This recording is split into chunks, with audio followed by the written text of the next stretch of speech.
Halo semuanya, balik lagi dengan saya. Hari ini, saya menemukan sebuah cerita yang sangat menarik.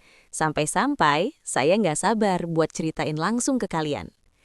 Kisah ini punya semuanya. Ada sedihnya, ada bahagianya, dan yang pasti, ada pelajaran berharga di dalamnya. Jadi, siapkan cemilan kalian, dan mari kita mulai pembahasannya. Sebelum kita masuk ke ceritanya, aku ajak kalian absen dulu dong. Yuk dukung channel ini dengan cara tekan tombol like dan subscribe sekarang juga. Terus ramaikan kolom komentar di bawah ya. Tulis nama, asal kota, dan ketik hadir. Aku pengen tahu nih, sahabat paling jauh dari kota mana aja? Suasana sebuah lounge hotel bintang 5 dengan pencahayaan temaram. Musik jazz lembut mengalun di latar belakang. Bram, 40 tahun, duduk di suduk yang paling tersembunyi, menatap gelas whiskinya dengan pandangan kosong. Wajahnya menunjukkan kelelahan batin yang luar biasa. Maya muncul dari balik bayangan. Ia mengenakan gaun sutra berwarna merah marun yang jatuh sempurna di tubuhnya. Ia tidak langsung menyapa. Ia berdiri sejenak, memastikan Bram melihat kehadirannya. "Whisky tidak akan menjawab doa-doamu, Mas," ucap Maya lembut sambil menarik kursi di samping Bram. Bram mendongak, tersenyum tipis yang dipaksakan. "Maya, aku tidak menyangka bertemu kamu di sini. Aku yang mencarimu. Aku tahu kamu sedang tidak ingin pulang." Maya memesan minuman, lalu menatap Bram dengan tatapan penuh empati buatan. "Bagaimana kabar Mbak Siska? Program IVF yang kelima, sukses?" Bram menghela nafas panjang, bahunya merosot. "Gagal lagi. Dokter bilang rahimnya terlalu lemah untuk menahan embrio." Siska menangis sepanjang hari. "Rumah itu rasanya seperti kuburan, Maya. Dingin, sunyi." Maya meletakkan jemarinya di atas punggung Bram. Sentuhan yang hangat dan sengaja dibuat sangat intim. "10 tahun, Mas. Kamu sudah memberikan segalanya. Harta, waktu, bahkan kesabaranmu. Tapi seorang pria sehebat kamu butuh ahli waris. Kamu butuh suara tawa anak kecil yang memanggilmu papa, bukan suara tangisan istri yang merasa gagal." Bram tertegun. Kata-kata Maya menghantam tepat di pusat egonya. "Siska wanita yang baik, Maya. Dia menemaniku dari nol." "Kebaikan tidak bisa memberikanmu keturunan, Mas," bisik Maya.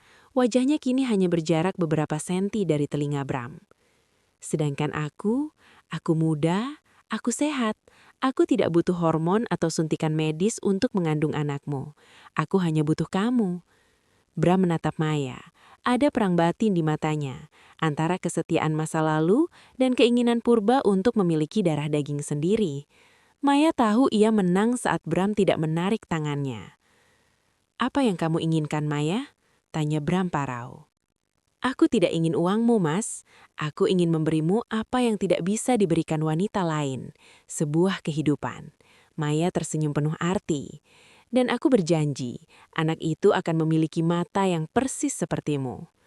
Malam itu, di bawah pengaruh alkohol dan rasa putus asa yang akut, Bram mengkhianati janji sucinya. Di sebuah kamar hotel di lantai atas, Maya merayakan kemenangannya. Baginya, ini bukan sekedar perselingkuhan, ini adalah investasi masa depan. Ia tahu, sekali benih itu tertanam, posisi Siska sebagai istri sah hanyalah masalah waktu sebelum tergusur oleh ibu dari sang pewaris. Suasana apartemen minimalis milik Maya yang terkesan sangat feminin. Pagi hari yang cerah, Bram baru saja selesai mengenakan kemejanya, bersiap untuk pergi ke kantor. Maya keluar dari kamar mandi dengan wajah yang disengaja tampak pucat. Tangannya menyembunyikan sesuatu di balik punggungnya. "Mas, kamu sudah mau berangkat?" tanya Maya dengan suara yang sedikit bergetar. Bram menoleh sambil merapikan jam tangannya. "Iya, ada rapat direksi pagi ini. Kenapa? Kamu sakit? Wajahmu pucat sekali." Maya tidak menjawab dengan kata-kata. Ia berjalan mendekat dan meletakkan sebuah benda plastik kecil di atas meja rias. Di sana terlihat 2 garis merah yang sangat jelas. Bram membeku. Ia mengambil benda itu, menatapnya seolah-olah itu adalah sebuah benda ajaib yang turun dari langit. Ini serius? Kamu tidak sedang bercanda, kan? Maya menunduk, bulu matanya basah oleh air mata buatan yang tampak sangat natural. Aku sudah tes 3 kali pagi ini, Mas. Semuanya sama. Aku hamil. Anakmu, Mas. Benihmu ada di sini. Maya mengelus perutnya yang masih rata. Bram tiba-tiba terduduk di tepi ranjang. Wajahnya campur aduk antara bahagia yang meledak-ledak dan ketakutan yang mencekam. 10 tahun, Maya. 10 tahun aku menunggu momen ini. Siska melakukan segalanya. Tapi kamu melakukannya dalam 1 malam. Itu karena takdir menginginkan aku yang memberikanmu keturunan, bukan dia. Bisik Maya sambil berlutut di depan Bram, memegang kedua tangan pria itu. Tapi aku takut, Mas. Aku ini siapa? Aku hanya wanita simpanan. Anak ini, dia akan lahir tanpa nama ayah yang sah jika kita terus seperti ini. Bram mengusap wajahnya dengan kasar. Aku tidak akan membiarkan anakku menderita, Maya. Ini ahli warisku, darah dagingku yang pertama. Lalu, bagaimana dengan Mbak Siska? Pancing Maya. Dia pasti hancur, apalagi dia sedang mempersiapkan diri untuk operasi kista bulan depan agar bisa ikut program bayi tabung lagi. Biarkan dia fokus pada kesehatannya, tapi aku tidak bisa menunggu lagi. Suara Bram emberas, egonya sebagai pria yang akhirnya terbukti subur mulai menguasai akal sehatnya. Aku akan membelikanmu apartemen yang lebih besar. Aku akan penuhi semua kebutuhanmu. Tapi tolong jaga anak ini. Dia adalah segalanya bagiku sekarang. Maya tersenyum di dalam hati, sebuah senyuman kemenangan yang tertutup oleh akting tangisnya di bahu Bram. Ia tahu, dengan adanya janin ini, ia telah memegang kendali penuh atas hidup Bram.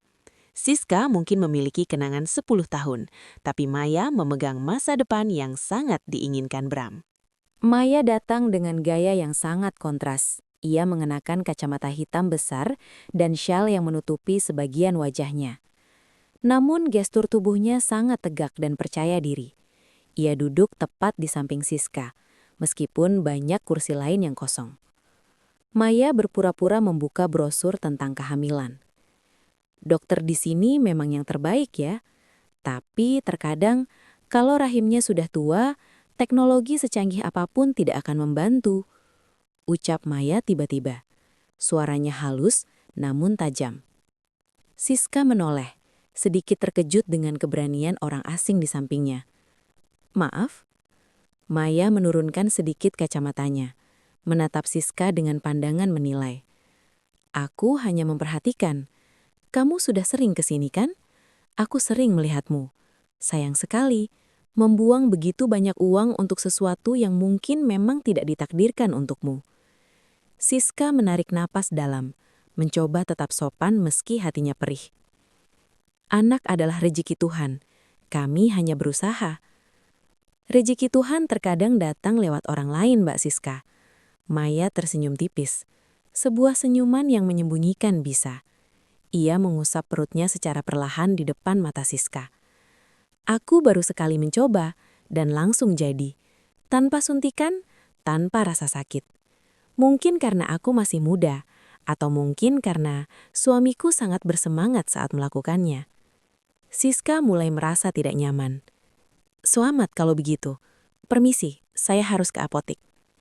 Saat Siska berdiri, Maya sengaja menjatuhkan sebuah gantungan kunci dari tasnya. Gantungan kunci unik berbentuk inisial B yang sangat dikenal Siska sebagai hadiah ulang tahun yang ia berikan pada Bram tahun lalu. Siska mematung melihat benda itu. Itu, dari mana kamu mendapatkan itu? Maya mengambilnya dengan tenang, lalu menatap Siska dengan tatapan kucing yang baru saja menangkap tikus. Oh, ini pemberian pria yang sangat mencintaiku. Dia bilang istrinya tidak bisa memberikan apa yang paling dia inginkan. Jadi dia menitipkan warisannya padaku. Dunia Siska seolah runtuh. Ia menatap perut Maya, lalu menatap gantungan kunci itu. Siapa kamu? Aku adalah jawaban dari doa-doa suamimu yang tidak pernah kamu kabulkan, Mbak Siska. Bisik Maya tepat di telinga Siska sebelum melangkah pergi dengan langkah ringan. Siska jatuh terduduk kembali di bangku. Tubuhnya gemetar hebat. Di ujung koridor, Maya menoleh sekilas, menikmati pemandangan wanita sah yang sedang hancur lebur itu. Baginya, menghancurkan mental Siska adalah bumbu penyedap sebelum ia benar-benar merebut tahta di rumah besar itu. Suasana. Sebuah apartemen penthouse mewah dengan pemandangan gedung pencakar langit. Ruangannya dipenuhi dengan furnitur baru yang mahal. Maya sedang duduk di sofa beludur, memperhatikan beberapa brosur perlengkapan bayi dari brand ternama. Bram masuk dengan wajah kusut. Ia baru saja pulang dari rumah utama. "Mas, kamu terlambat 1 jam," ucap Maya tanpa menoleh. Suaranya terdengar merajuk. "Anakmu sudah lapar dari tadi. Dia ingin makan sushi kualitas terbaik. Tapi aku tidak berani keluar karena takut wartawan atau orang suruhan istrimu melihatku." Bram meletakkan tas kerjanya dan menghela nafas. Siska mulai curiga Maya. Dia menanyakan gantungan kunciku yang hilang. Dia juga menangis terus karena bertemu wanita aneh di rumah sakit. "Apa itu kamu?" Maya berdiri, berjalan perlahan ke arah Bram dan melingkarkan tangannya di leher pria itu. "Aku hanya ingin melihat siapa wanita yang sudah membuang-buang waktumu selama 10 tahun, Mas. Dan ternyata benar, dia terlihat sangat tua dan menyedihkan. Pantas saja kamu selalu merasa sesak di rumah itu." "Jangan bicara begitu tentang Siska," tegur Bram meski suaranya tidak tegas. "Kenapa? Kamu masih kasihan padanya? Mas, ingat, di dalam perutku ini ada pewaris tunggal kekayaanmu. Apa kamu mau dia lahir di apartemen rahasia seperti ini? Apa kamu mau dia dianggap anak haram?" Maya mulai meneteskan air mata, senjata andalannya. "Jika kamu benar-benar mencintai anak ini, berikan dia tempat yang layak. Aku butuh mobil pribadi untuk kontrol ke dokter, dan aku ingin mulai mencari pengasuh." Bram menatap perut Maya yang masih rata, namun terasa sangat berharga baginya. "Aku sudah mentransfer uang ke rekeningmu, Maya. Pakai saja untuk apapun yang kamu butuhkan. Tapi sabarlah, aku butuh waktu untuk menceraikan Siska. Pembagian harta Gonogini akan sangat rumit." "Gonogini?" Maya tertawa sinis. "Wanita yang tidak bisa memberikan keturunan tidak berhak mengambil harta hasil kerja kerasmu, Mas. Itu adalah hak anak kita." Kemudian Maya mengambil tangan Bram dan meletakkannya di atas perutnya. "Rasakan dia, Mas. Dia sedang menunggumu untuk berani mengambil keputusan.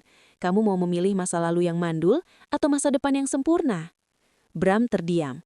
Sentuhan di perut Maya seolah mematikan logika sehatnya. Di satu sisi, ia merasa seperti penjahat terhadap Siska. Namun di sisi lain, ia merasa seperti pahlawan yang sedang melindungi kelanjutan garis keturunannya.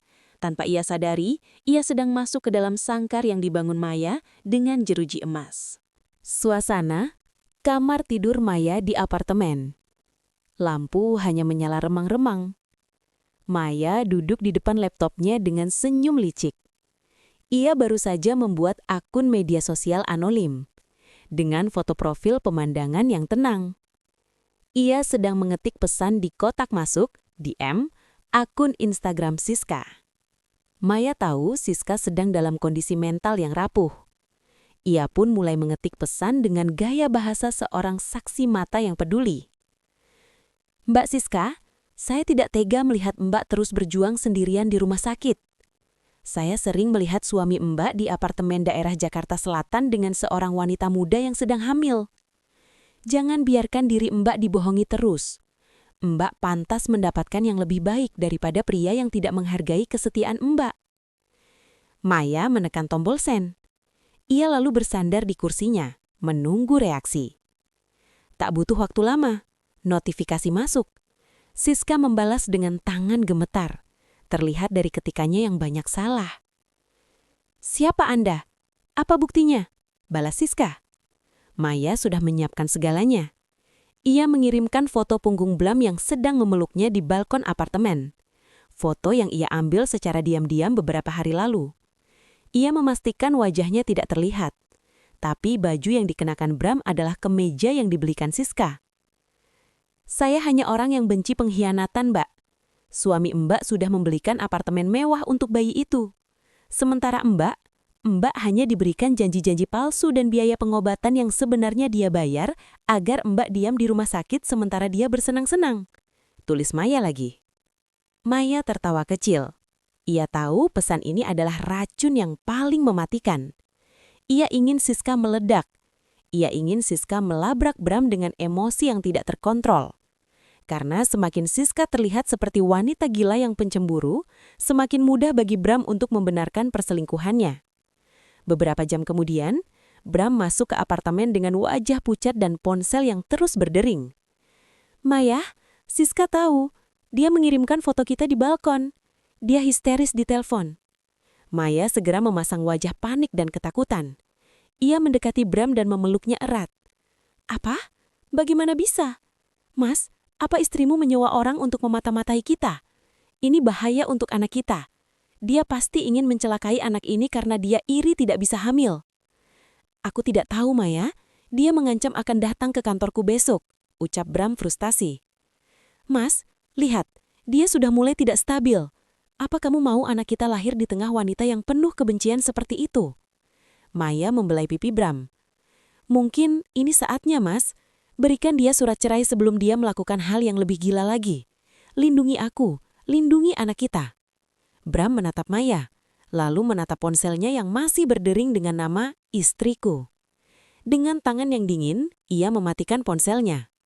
Di detik itu, Maya tahu bahwa Siska bukan lagi istri, melainkan ancaman di mata Bram. Suasana lobi apartemen mewah. Siska datang dengan mata sembab dan pakaian yang berantakan. Ia terlihat sangat hancur namun bertekad. Saat ia mencoba memaksa masuk melewati security, Maya muncul dari lift dengan wajah yang tenang. Namun, seketika berubah menjadi wajah penuh ketakutan saat melihat Siska. "Mbak Siska, sedang apa di sini?" Suara Maya terdengar gemetar, cukup keras agar didengar oleh orang-orang di sekitar. Siska menerjang maju, mencengkram lengan Maya. "Di mana, Bram? Di mana suamiku, wanita jalang? Kamu yang mengirim pesan-pesan itu, kan?" Maya tidak melawan, ia justru membiarkan tubuhnya terlihat rapuh. "Mbak, tolong, jangan sakiti saya. Kasihan bayi ini, dia tidak tahu apa-apa." "Bayi? Kamu berani menyebut bayi di depanku?" Siska berteriak histeris, rasa sakit hati selama 10 tahun tumpah ruah. Ia mengguncang bahu Maya. "Kamu mencuri suamiku saat aku sedang berjuang nyawa di meja operasi. Kamu pencuri." Tepat saat itu, mobil Bram masuk ke lobi. Bram turun dengan tergesa-gesa. Dari kejauhan yang ia lihat adalah Siska yang sedang menyerang Maya yang tampak tidak berdaya. Maya melihat mobil Bram. Ia tahu ini adalah momen emasnya. Saat Siska menarik tangannya, Maya sengaja menjatuhkan dirinya ke lantai marmer dengan posisi miring sambil memegangi perutnya. "Ah, perutku! Mas Bram, tolong!" teriak Maya sangat kencang. Bram berlari secepat kilat, mendorong Siska hingga jatuh menjauh. "Bram, apa yang kau lakukan? Kau mau membunuh anakku." "Bram, dia akting. Dia yang memancingku ke sini." Siska mencoba membela diri sambil menangis. Bram tidak mendengar. Ia melihat Maya yang sedang meringis kesakitan. Wajahnya pucat, hasil dari menahan nafas. "Mas, sakit sekali. Jangan biarkan dia mendekat. Dia ingin membunuh bayi kita," bisik Maya dengan suara melemah.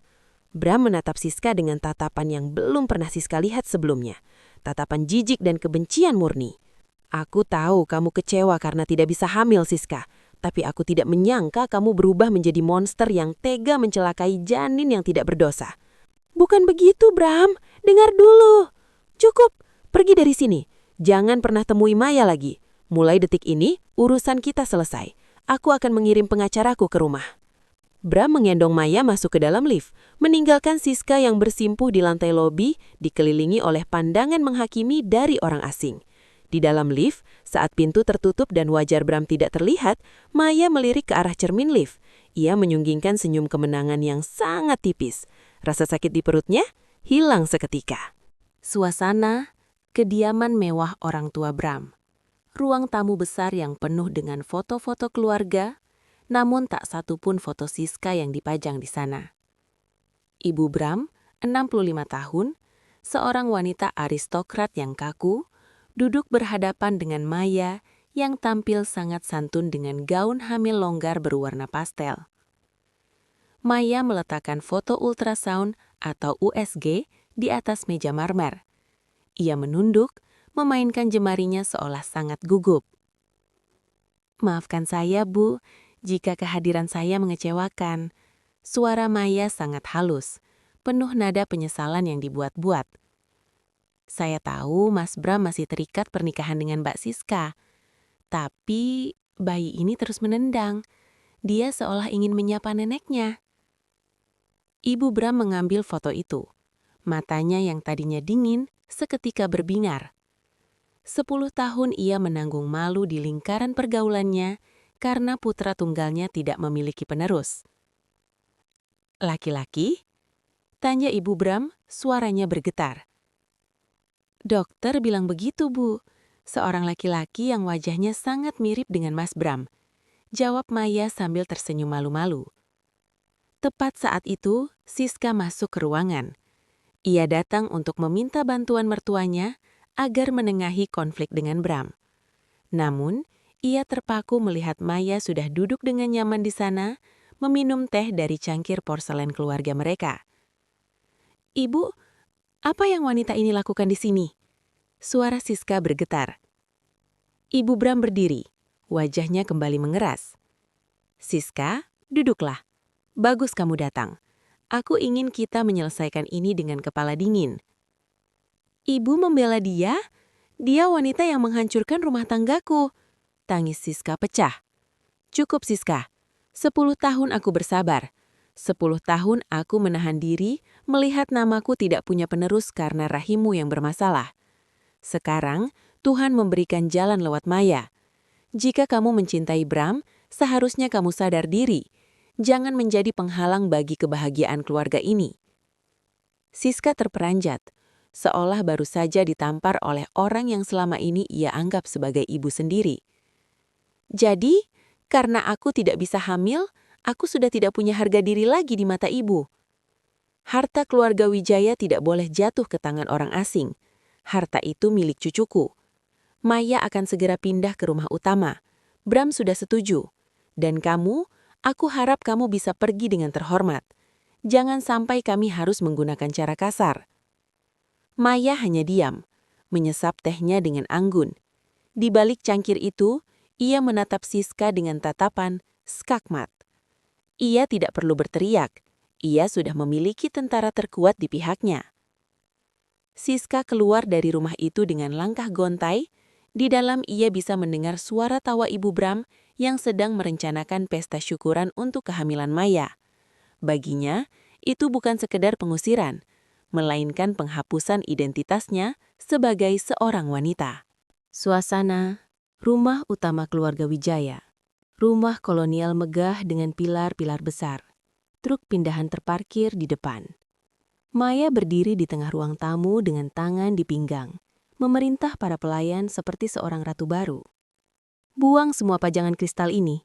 Terlalu kuno, selera Mbak Siska sangat membosankan," perintah Maya sambil menunjuk lemari pajangan. "Dan karpet di kamar utama, ganti dengan yang baru. Aku tidak mau mencium aroma parfumnya di tempat tidurku." Bram baru saja pulang. Ia tampak sedikit risih melihat kekacauan di rumahnya. "Maya, apa perlu membuang semuanya? Beberapa barang itu adalah pemberian orang tua Siska." Maya menghampiri Bram, mengelus dadanya dengan manja. "Mas, ini untuk kesehatan mental bayi kita.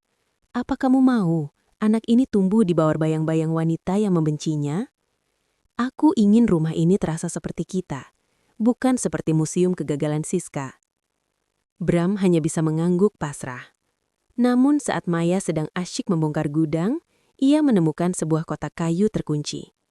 Karena penasaran, ia memaksanya terbuka. Di dalamnya bukan perhiasan, melainkan tumpukan ribuan hasil tes pack negatif, catatan medis yang robek karena tangisan, dan sepasang sepatu bayi rajutan tangan yang belum selesai. Maya tertawa kecil melihat sampah itu. 10 tahun hanya menghasilkan kotak duka ini. Menyedihkan. Ia membawa kotak itu ke halaman belakang, tempat para tukang kebun sedang membakar tumpukan daun kering. Maya melemparkan kotak itu ke dalam api. Saat api menjilat sepatu bayi rajutan Siska, angin kencang tiba-tiba bertiup, menerbangkan awu panas ke arah wajah Maya. "Ah!" Maya mundur selangkah, matanya kelilipan abu. Malam harinya, Saat Maya mencoba tidur di kamar utama yang sudah diganti semua furniturnya, ia merasa suasana rumah itu sangat mencekam. Suara gesekan ranting pohon di jendela terdengar seperti suara tangisan pelan. Maya mencoba menyalakan lampu, namun lampu itu berkedip-kedip lalu mati. "Mas? Mas Bram?"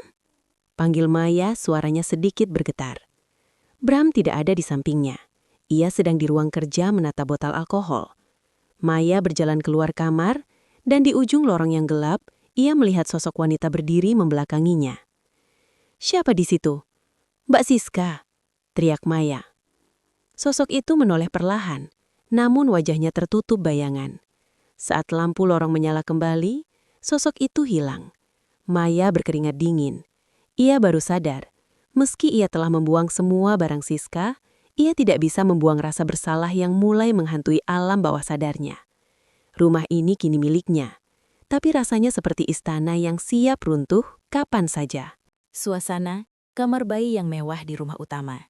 9 bulan telah berlalu. Suara tangis bayi pecah memenuhi ruangan yang dipenuhi barang-barang desainer. Bram berdiri di samping ranjang bayi, namun wajahnya tidak memancarkan kebahagiaan yang dulu ia bayangkan. Ia justru tampak bingung menatap bayi laki-laki yang baru berusia 2 minggu itu. Maya duduk di kursi goyang, wajahnya tampak lelah dan sedikit cemas. Ia terus berusaha menyusui, namun matanya selalu melirik ke arah Bram, mencoba membaca pikiran suaminya. "Mas, kenapa diam saja?" tanya Maya, suaranya sedikit serak. "Bukankah dia tampan? Lihat hidungnya, sangat mancung." Bram tidak menjawab.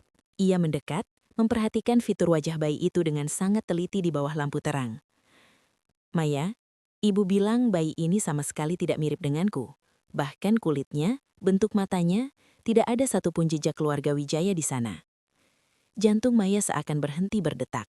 Ia memaksakan tawa kecil yang terdengar hambar. "Mas, bayi baru lahir kan wajahnya berubah-ubah. Lagi pula, dia mirip dengan mendiang kakekku dari pihak ibu. Kamu jangan dengarkan omongan ibu yang terlalu perfeksionis itu." "Aku tidak bicara soal perfeksionis, Maya." Suara Bram merendah, terdengar dingin. "Selama 2 minggu ini, setiap kali aku menggendongnya, aku tidak merasakan ikatan batin itu. Dan kemarin, aku menemukan tagihan kartu kreditmu. Ada transaksi di sebuah klinik kesuburan di luar kota, tepat 1 bulan sebelum kamu bilang kamu hamil." Maya memucat. Ia mencoba berdiri, namun kakinya terasa lemas. Itu hanya cek rutin, Mas. Aku ingin memastikan aku sehat sebelum memberikanmu anak." "Bohong." Bram membanting sebuah amplop di atas ranjang bayi, hingga sang bayi tersentak dan menangis lebih keras. "Aku sudah menghubungi klinik itu.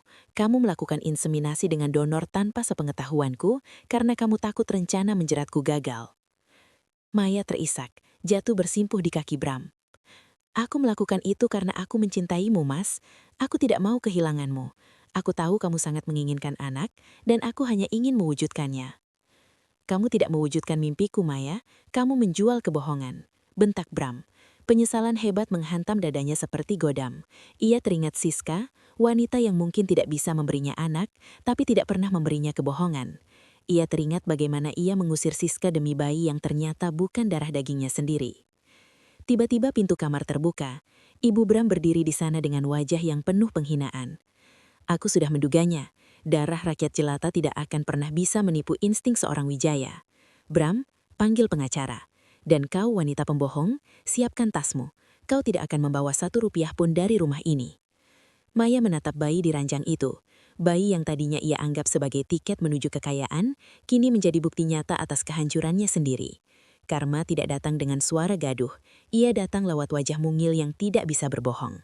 Suasana gerbang belakang kediaman Wijaya. Hujan turun rintik-rintik, menambah kesan kelam. Maya berdiri di sana dengan 1 koper plastik. Kontras dengan saat ia datang sebagai calon ratu. Di tangannya, ia menggendong bayinya yang terbungkus kain tipis. Ia baru saja diusir secara paksa tanpa sepeser pun uang pesangon. Maya menatap gedung megah itu untuk terakhir kalinya. Ia memenangkan tahta itu. Ia berhasil masuk ke dalamnya.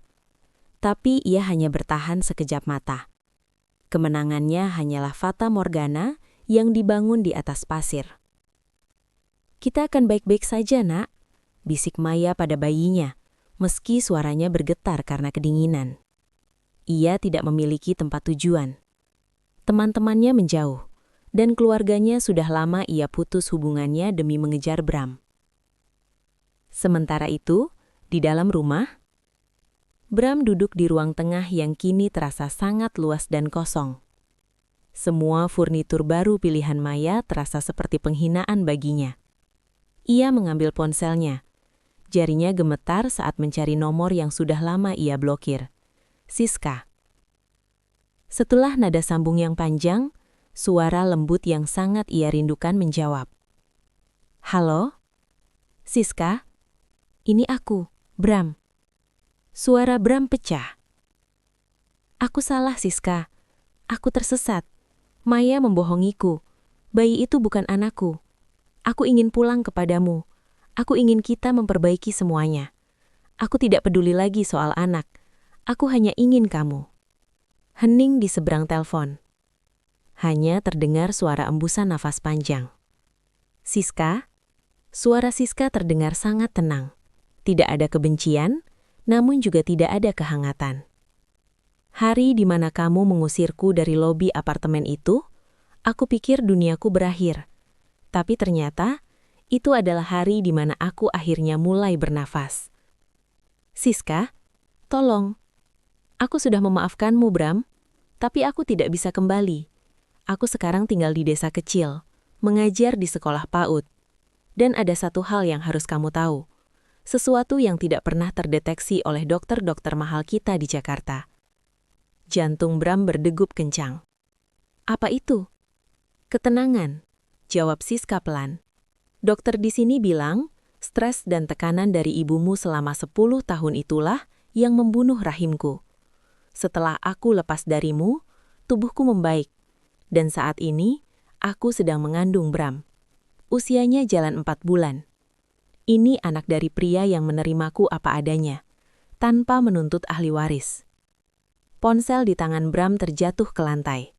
Kalimat Siska seperti belati yang menghujam jantungnya lebih dalam daripada kebohongan Maya.